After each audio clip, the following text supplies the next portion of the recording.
시장 진단과 함께 그에 따른 투자 전략도 함께 고민해봅니다. 전략적 투자 김중원 현대차증권 상무 나오셨습니다. 어서 오세요. 네, 안녕하십니까. 네, 올 상반기 코스피가 참 좋은 흐름을 보였는데 네네. 지금은 좀 답답한 장세가 이어지고 있는 네, 상황입니다. 맞습니다. 기간 조정을 거치고 있는 걸까요? 지금 상황 어떻게 보고 계십니까? 일단 코스피 상단이 닫혀 있다라고 보여지고요. 그렇게 보는 게 코스피가 이제 3,000선 이상을 회복할 수 있었던 데는 두 가지 모멘텀이 있었습니다. 근데 두 가지 그 모멘텀들이 소멸되거나 약화되었다라고 볼 수 있을 것 같고, 그 중에 하나가 당연히 이제 실적 모멘텀인데요. 저는 이걸 좀 실적 착시라고 좀 부릅니다. 그래서 내용 자체가 좀 안 좋을 수도 있다라는 부분인데, 이제 코스피 이제 실적 추이를 12개월 선행 EPS 추이를 제가 이렇게 그려왔는데, 코스피 실적 전망 추이 자체가 보시다시피 이제 반도체하고 거의 동행합니다. 그래서 우리나라의 코스피 실적의 반도체 이익 기여도가 뭐 30% 이상 굉장히 어마어마하게 크다 보니까 따라가는데, 이게 사이클을 따라갑니다. 이제 반도체라는 이제 산업 사이클을 따라가는데, 작년 9월로 사실 이게 피크아웃 했습니다. 고점을 찍고 향후 20개월, 그러니까 내년 3월까지 하향 조정되는데 변수가 발생됐죠. 이제 관세 정책이라는 게 미국이 트럼프 당선 이후에 나왔고, 그게 뭐 4월까지 이렇게 되는 줄 알았는데 뭐 7월까지 유예되고 8월에 가서의 협상이 일어났습니다. 그러다 보니까 이 관세가 부각이 되기 전에 뭐 예를 들어서 아이폰이라고 그러면 미리 미국에다 재고를 쌓아놔야겠다. 그러니까 사실 수요는 없는데 이제 재고 쌓기가 일종의 조삼모사 같은 형식이 일어나서 그림에 보시는 것 같이 한 2월 달부터 EPS 추이가 반등하게 됩니다. 이제 이런 부분들이 긍정적으로 작용을 했는데, 이제 관세 협상이 완료가 되지 않았습니까? 그래서 이런 조삼모사 효과가 이제 나쁜 쪽으로 나타나게 되고요. 그러다 보니까 지금 보면 코스피 실적이 이제 관세 협상이 8월에 일어나다 보니 3분기까지는 실적이 좋아집니다. 그래서 영업이익 전망치가 3분기 이익 전망치가 회색으로 돼 있는데 이렇게 올라갔던 모습이 나오고요. 다만 최근 1월 1개월부터 이제 전망치가 하향 조정되기 시작했고, 이게 조삼모산이 결국 합치면 달라지는 게 없기 때문에 연간 전망기는 계속 하향 조정되고 있다. 그래서 관세에 따른 실적 개선 기대 이런 것들이 실적 착시였기 때문에 결국은 소멸되었다라고 볼 수 있고요. 한 가지 모멘텀이.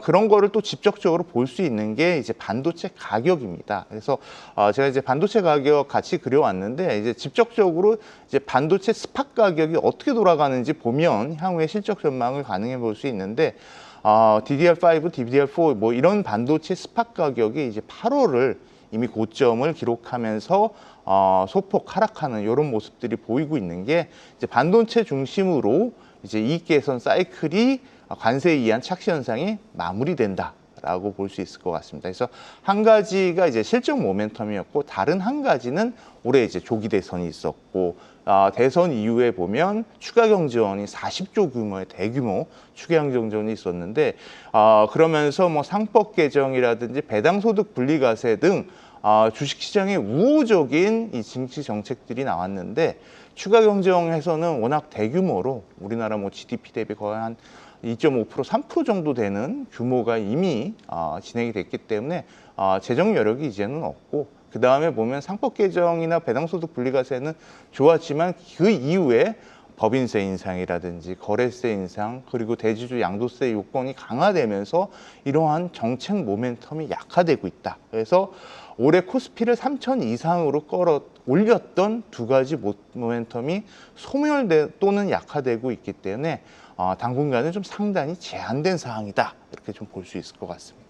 지금 언급해 주신 내용들을 좀 들어보면 아무래도 주식시장의 상승 요인이 좀 제한적이다, 이렇게 봐야 될 것 같은데, 그렇다면 올해 시장을 이끌었던 주도주 전망들은 어떻게 보고 계십니까? 그래서 이제 주도주에 대해서 먼저 좀 분석을 좀 해보고 그거에 따른 전략을 세워야 될 것 같은데요.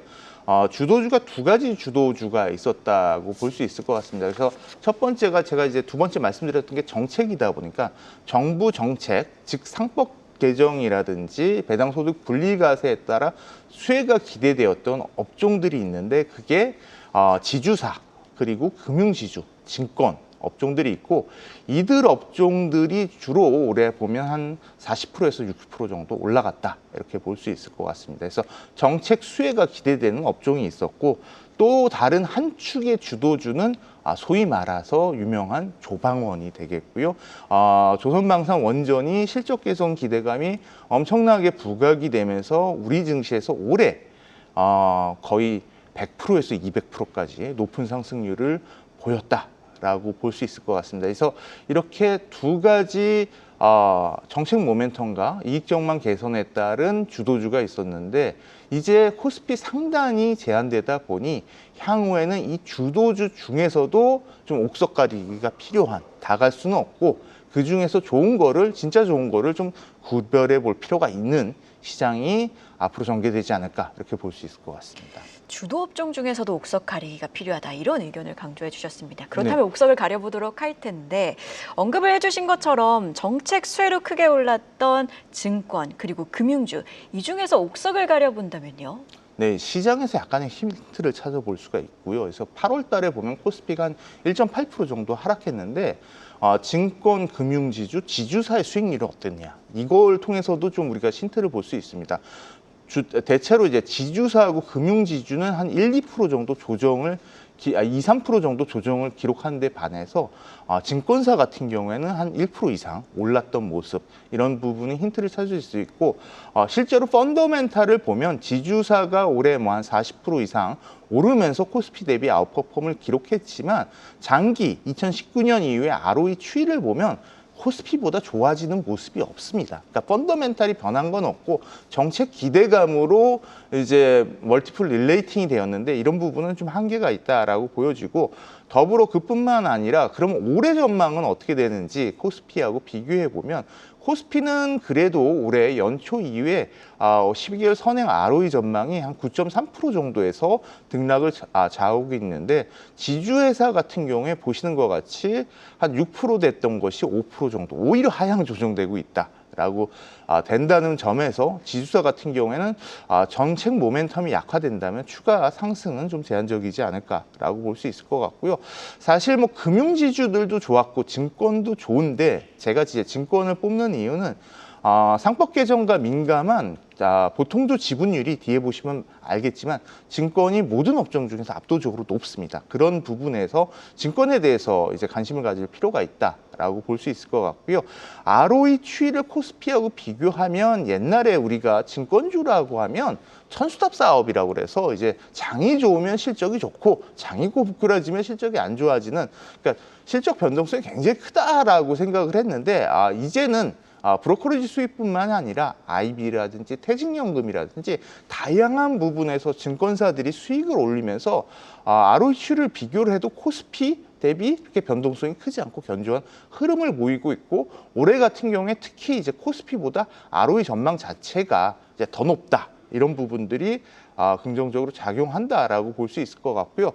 더불어서 올해 연초 이후에 그럼 12개월 선행 ROE 실적 전망 추이는 어떻게 되냐라고 하면 코스피는 앞서 말씀드린 것 같이 9.3% 정도에서 ROE가 전망치가 행보하고 있는데 증권 업종은 9% 초반에서 시작해서 이제 10%를 넘어가고 있는 모습, 그러니까 실적 개선에 대한 기대 이런 걸로 본다면 정책 모멘텀에 따른 관련 이제 주도주였죠. 증권, 금융지주, 지주회사들 중에서는 그래도 증권주가 가장 좋아 보인다. 이렇게 정리할 수 있을 것 같습니다. 네, 증권주의 상대적 매력도를 강조를 해주셨습니다.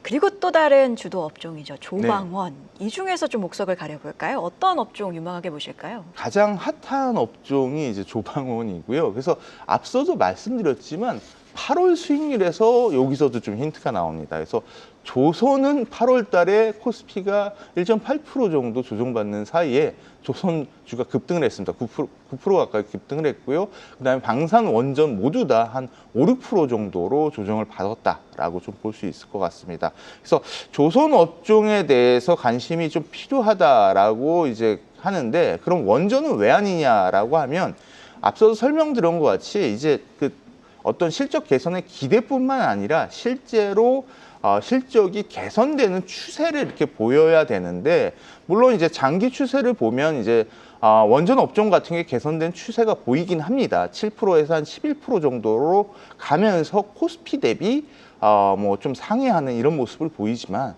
이제 주도 업종으로서 거의 올해 코스피 30% 넘게 오르는 동안 100% 올랐습니다. 이 정도로는 약하다라고 좀 볼 수밖에 없을 것 같고요.